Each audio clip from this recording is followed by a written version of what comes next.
Yeah, my name is Wes. I'm a very varied person, I suppose. I do graphic design as the industry I came from. I do user interface, I've done a bit of programming, I do art.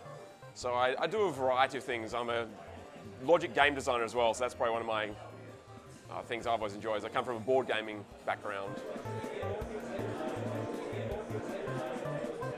The first game I ever played,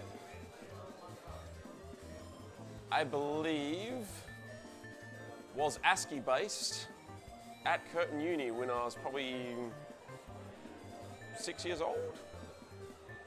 Rogue, I think it would have been, where you played an @ symbol and you're followed by a little D as a dog, and you ran around killing things. So yeah, I'm pretty sure that was my first, that I recall. Okay, well, I'm going to split that into board gaming and computer gaming. The first board game, I made my first game probably in year 6 in high school. I made mazes for my friends to play. I built like a special maze in an environment where you could collect things and find weapons and wander around and kill things. I'm not sure, in fact, there was no killing, sorry, it was escaping. It was following a maze and escaping. Then I went on to making board games in uni years. The first one was called Terraform. First it was supposed to be a collectible card game on a board, so kind of a combination of a few different genres stuck together. And then computer game, would probably been at uni making random little computer games for students. Would have been my first computer game development. And since then, commercially released game would have been the ones for SciTech. A few contract games would have been now releases for that. This year is a very long year. So I've been doing Shape Off. Was my own personal game. I made a board game. Now it's been converted to a computer game with the help of a couple of local developers. I did the 4 or 5 games for SciTech, contracts for them.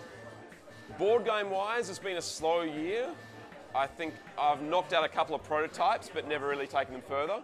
So they've kind of paused, where I would have liked to get a couple published, but I haven't really been distracted in that regard. So that's probably about it.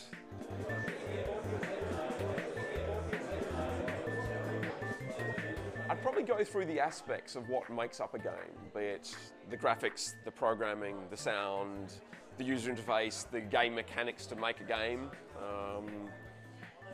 I think that'd be the basics, and then explain the different aspects, the things that are required to make a game and make a game work, which isn't simple.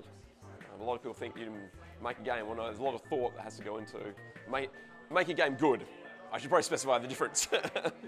Anyone can make a game. Anyone can make a game good requires a bit more skill and thought behind it and logic behind it. I was about to say, the start of developing a game for myself is usually the idea. I come up with something. My ideas normally come to full game mechanics very shortly. Like usually I'll be from an idea for a game to within a game within sometimes 5 minutes, depending. Then I think what's going to be enjoyable about the said game, like what are people going to like about playing that type of mechanic, that type of genre of game, and then I try and work on that to build it. Would it be good if players competed? Would it be good if players interacted? Would it be good if players had a collecting theme? Would it be good, and you try and put these ideas together. What ones add too much, what ones don't add enough, and then try and balance it and decide whether that's a viable game concept. And when I decide that, then it's usually I go hammer and tong into graphics. Sometimes I go programming. I certainly fall more into graphics than programming. So often I'll fall into basically building a game prototype that looks very, very nice, and then play test. This is probably board gaming. And then with computer gaming, I try and rough things up a bit more and play test that before I go further. And through playtesting, that's when you decide to refine the game and then take it from there. What do you choose to play? Admittedly, I'd probably start making games in that period. I'd probably finish the flight with half a dozen game ideas. One game to play in 20 hours. Okay, if I had to take a game, probably something massive I could get lost in, I'd say, would be the game. I still have yet to play Skyrim, so I'd probably say Skyrim would be a start. Because I could fully lose myself in that for 20 hours quite easily. Yeah, that's where I'd go. Probably make some games while I'm playing it, actually. I'll probably play Skyrim and make games at the same time.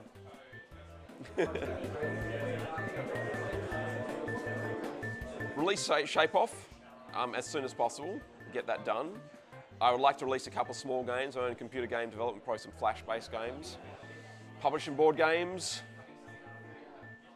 That should probably do me. That would probably, theoretically, that should only be a few months, I'll tell myself. And in a few months' time, I'll go, no, that's definitely the rest of the year. But yeah, that'll be my aim. So yeah, a few published games would be the plan for next year. Hopefully I'll be able to make something to show here at Let's Make Games next year.